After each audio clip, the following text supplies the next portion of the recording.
Hello friends, flag content কিভাবে remove করে আমি আজকে আপনাদেরকে স্ক্রিন শেয়ারের মাধ্যমে দেখাবো। অবশ্যই আপনারা সাথে থাকবেন, ভিডিওটি খুবই গুরুত্বপূর্ণ হতে যাচ্ছে। যারা বিশেষ করে নতুন জানেন না তাদের জন্য আমার এই ভিডিওটি, চোখ রাখুন স্ক্রিনে। Let's go. তো আমরা চলে যাচ্ছি আমাদের ফেসবুক অফিসিয়াল পেজে, চলে আসলাম। এখান থেকে আমরা ক্লিক করে দেবে এই যে থ্রি ডট আইকন, এখানে আমরা ক্লিক করে দিব। তো এখান থেকে আমরা চলে আসবো এই যে প্রফেশনাল ড্যাশবোর্ড, এখানে। তো এখানে ক্লিক করে দিলাম।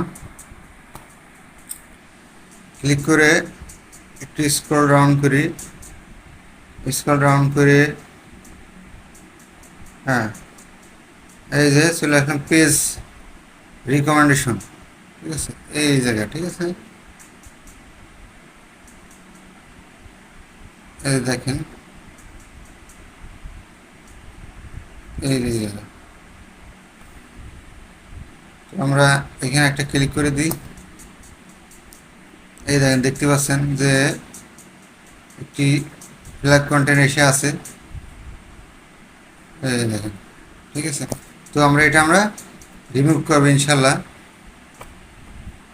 তো ক্লিক করে দিলাম রিভিউ কন্টেন্ট, ঠিক আছে। দেখেন এখানে কোন ভিডিওটা ফ্ল্যাগ কন্টেন্ট আসছে আপনারা একটু লক্ষ্য রাখেন। ইট ওয়াজ ফ্ল্যাগড ইজ অটোমেটিক, এইটা, ঠিক আছে।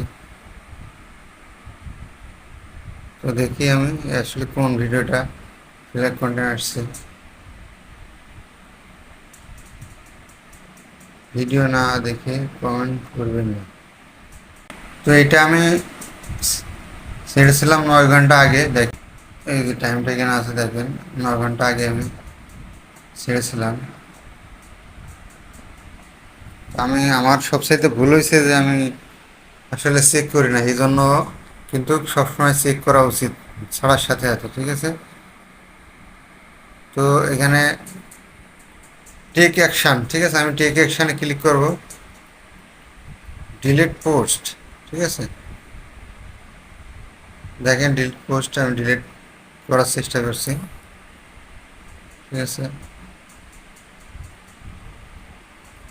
এই দেখেন সেটা ডিলিট হয়ে গেছে, ঠিক আছে।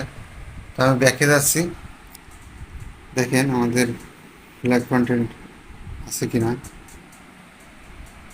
দেখছেন আর নাই, ঠিক আছে। তো আমাদের ইনশাল্লাহ এই ফ্ল্যাগ কন্টেন্ট রিমুভ হয়ে গেছে, ঠিক আছে। দেখেন আর নাই। হ্যাঁ, তো আপনারাও ইনশাল্লাহ এইভাবে আপনাদের যদি কখনো ফ্ল্যাগ কন্টেন্ট এসে থাকে রিমুভ করবেন। তো ভিডিওটি ভালো লাগলে অবশ্যই শেয়ার করে দেবেন, নতুনরা দেখার সুযোগ করে দেবেন। তো ভালো থাকবেন, আসসালামু আলাইকুম।